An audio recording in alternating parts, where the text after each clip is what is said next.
National 5, you have joined me as we embark on a new episode of Mr. Bill's Physics, and I'm going to play Crossy Road.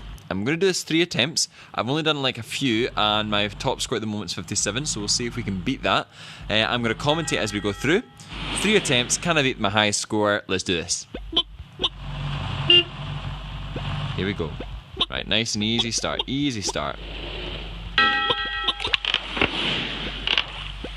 Oh, unbelievably quick. Yeah, I can get through there. Here we go. Easy. Get the coin. Brilliant. Get that coin. Here we go. Doing well. Across there. Good. All the way there. I can see my top score. Should be able to get there. Okay, here we go. Yes, currently now beating my top score. Okay. So, gotta get through this. I'm gonna get through that gap. Unbelievable. Right, here we go. Keep going, rest it, don't go too far. I know the screen's coming up behind me, but I can get through it. Easy, easy one. Right, the trains. Gotta figure out how this train's working. Here we go. That was good. I needed to wait for the trains to go there. I was so close to the back. Unbelievable. Right, I need to beat 100. Here we go, we're crossing. Oh, what was that? It was like a motorway. Right, okay, that's the first one. We'll see if I have time to do a second one.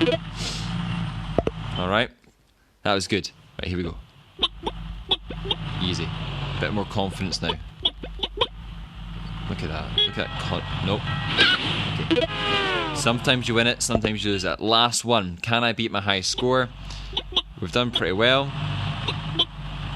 It's a good first high score, I'll tell you that much. Right, we will get through this.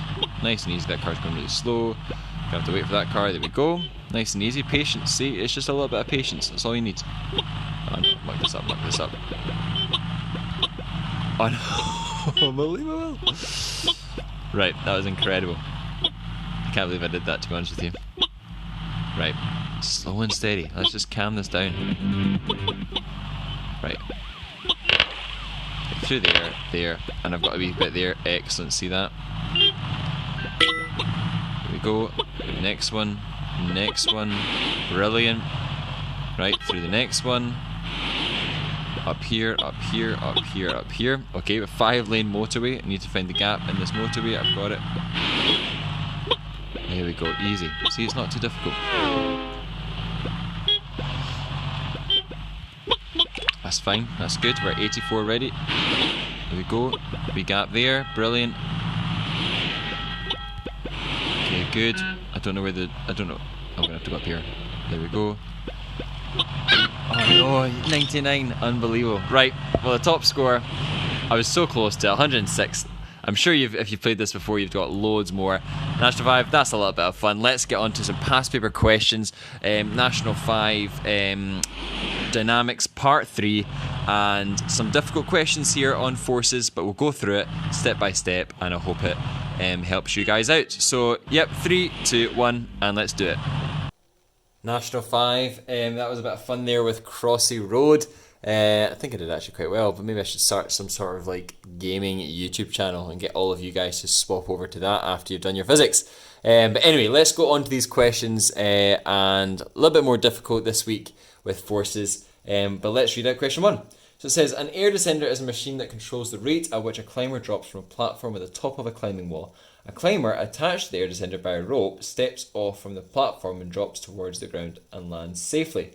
The graph shows how the vertical velocity of the climber varies with the time from the instant the climber leaves the platform until landing, and then we have a graph there. Then it says, calculate the acceleration of the climber during the first 1.4 seconds of the drop. Now, actually when I did this first time round, I made a mistake and didn't realise until later, so do forgive me for my mistake, I am human. So we started off with 2.5 minus 0, divided by 1.4. Okay? And then if we do that, we get 1.8 meters per second squared. Alright, so that should be a very straightforward question that you can answer now. Acceleration using a velocity time graph, straightforward enough. That's 3 marks. Easy 3 marks. B, calculate the distance the climber drops during the first 3 seconds. Right, distance is what I'm trying to find out. I've got a velocity time graph. There's only one thing for it. D equals A dot U dot G, area under graph. Now, there's a whole bunch of numbers here. The graph should have been split into 3. Okay, it should have been split into 3. 2 triangles and 1 rectangle. Okay, so half base times height plus base times height plus a half base times height. And then here's all the numbers. Okay, you recognize these numbers from the first one. And then we have the rectangle and then we have the other triangle. If we do that together, we should get a total of 6.71 meters. Okay, I'm not going to lie to you, that there should now be a standard question that we can get 3 marks in. This is as tricky as it gets when the units of the graph are quite small, so you have to work through it, but the maths isn't tricky. You guys should be able to do that now. Distance equals area under graph as soon as you see a velocity time graph. Then it says, during part of the drop, the forces on the climber are balanced. On the diagram below, show all the forces acting vertically on the climber during this part of the drop. You must name these forces and their directions. Okay, so let's have a look. I've drawn the wee guy. And I've said that it's air resistance going up the way. Okay, so he's falling, so there's going to be some sort of friction or air resistance going up. Force of the rope / tension. Okay, so he's obviously connected to some sort of force here. So that's going to be keeping him... that's going to be a force that's going up the way. And then down the way is the force of gravity, not gravity by itself, force of gravity or weight. Okay, force of gravity or weight. Right, so that should be the 3 arrows for 3 marks. And that's question 1. Okay, so question 2. So the helicopter is used to take tourists on sightseeing flights. Information about the helicopter is shown in the table. And there's a wee table with lots of information there. It says the pilot and passengers are weighed before they board the helicopter. Explain a reason for this. Right, so the reason I've got for this is the following. Put this up. To not exceed the max takeoff weight. Okay, so you need to measure everyone's weight as not to exceed the max takeoff weight. Because if you exceed the max takeoff weight, then the helicopter is not going to be able to fly. So that's 1 mark, nice and easy. Second one's also 1 mark. It says 6 passengers and the pilot with a combined weight of 6,125 newtons board the helicopter. Determine the minimum upward force required by the helicopter at takeoff. Okay, so we know that 6,125 newtons is the weight of all the passengers and the pilot. 13,500 newtons is the weight of the empty helicopter. So you add them together, you get 19,625 newtons. Okay? To determine the minimum upward force required by the helicopter at takeoff, well, if that is the total weight of the helicopter acting down the way, if we were to balance that going up the way, then it would still be at a constant speed, or it would still remain at rest due to Newton's first law. So therefore we would have to add 1 Newton onto this, and it would be 19,626 newtons would be the minimum upward force required at takeoff, okay, because then it would actually take off with 1 Newton, and that's not going to get the helicopter very far. Okay, so I've actually not written that, I've just written what each of these are. So actually, I would say minimum upward force, and I'm going to say equals 19,626 newtons. There we go. So that is the final answer there. Right, okay, so C then says the helicopter travels 201 kilometers at its cruising speed. Calculate the time taken to travel this distance. So to travel that distance, we're going to have to use time equals distance over speed, because we've got a distance of 201,000 because it's kilometers, and we've got a cruising speed of 67 meters per second. So when we rearrange that to get the time taken for that distance, we should get 3,000 seconds, a nice whole number that makes us think that that is actually the correct answer. Good, so that is that question. Sometimes that question comes up with, and it's actually to do with satellites and the different propulsion systems of the satellite. And this time it's a helicopter. It just changes content, okay? Or context, I should say. Right, so that's questions 1 and 2. Let's go on to questions 3. Okay, so I'll bring this back over and make sure you can see it. There we go. Okay, question 3 says this. An aircraft is making a journey between two airports. A graph of the aircraft's velocity during takeoff is shown below. So calculate the acceleration during takeoff. So acceleration during takeoff starts at the point where the gradient increases, and that is at 5 seconds, and it stops at 45 seconds.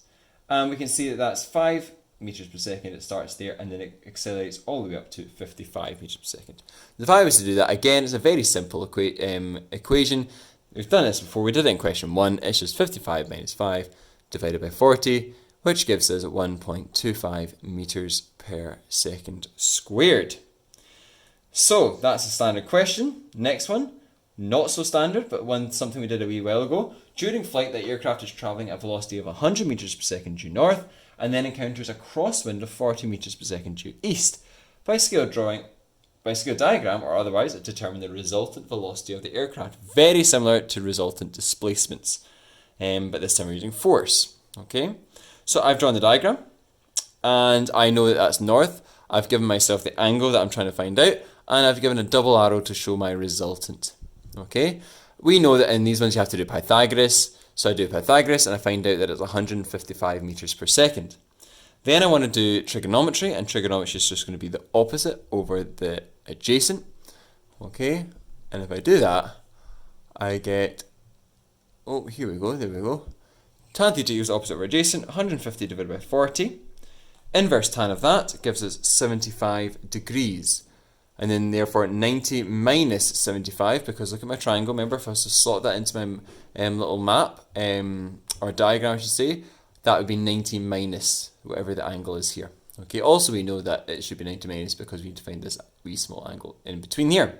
So that ends up being 15 degrees, so if I was to write that out, it'd be 155 meters per second at 0.15 because it's a bearing.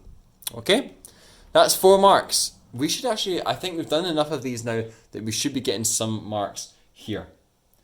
Right, it then says describe what action the pilot could take to ensure that the aircraft remains travelling north at 150 meters per second. So 2 things you need to say.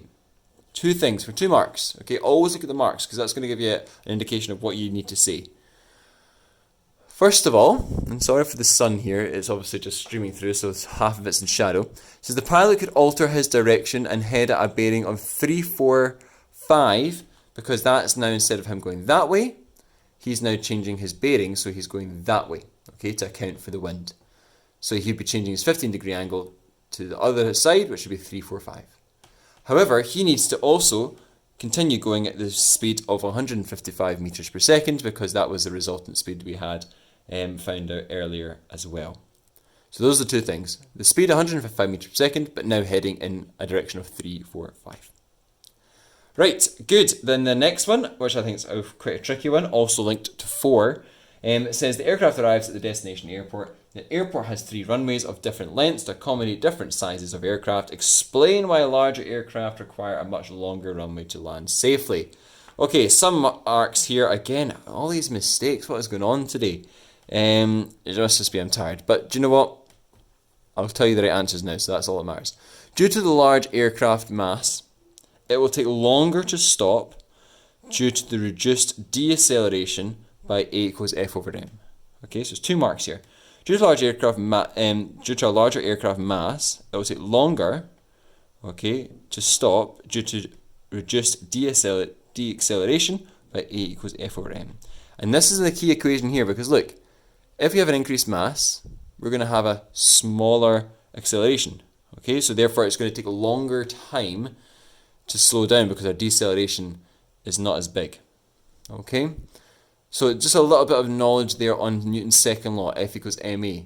Smaller mass means a smaller acceleration, which therefore will take longer to stop. Okay, because it's not decelerating as much as before. All right, tough question that. That's an A question right there. I'll tell you that much. Right, now though we're heading on to question 4, which I think is a really good question.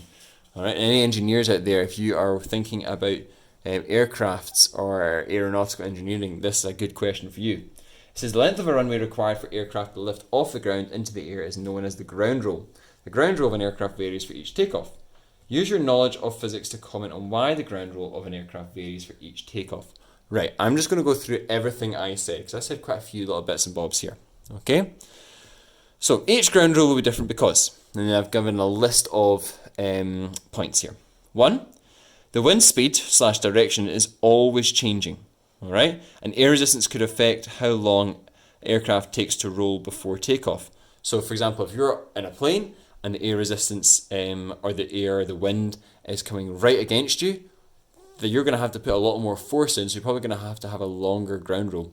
However, say if the wind's behind you and it's taking you with it, then you're going to probably have less of a ground roll. So that's generally probably going to make an effect on your ground roll. Okay? Now, number 2. Sorry, Nova's having a nightmare. Nova? There we go. She's stopped. Right, so the next one, weight differs between planes. Okay, obviously different size of different planes.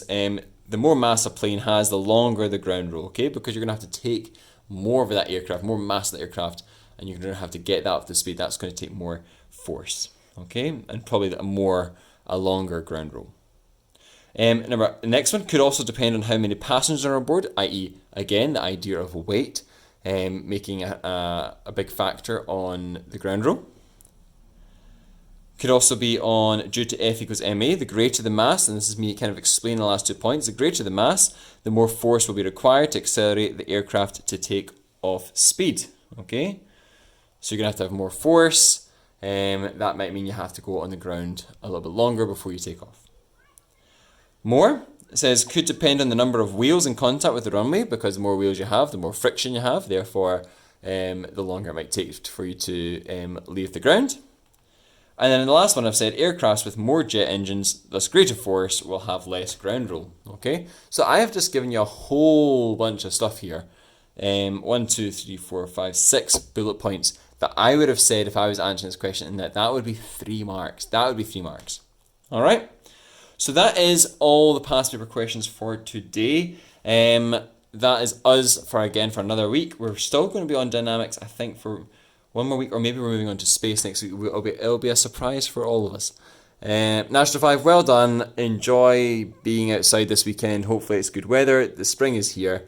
And as I said in my post, lights are getting lighter, nights are getting lighter, and the days are getting warmer. So enjoy that, and I'll see you next week, National 5.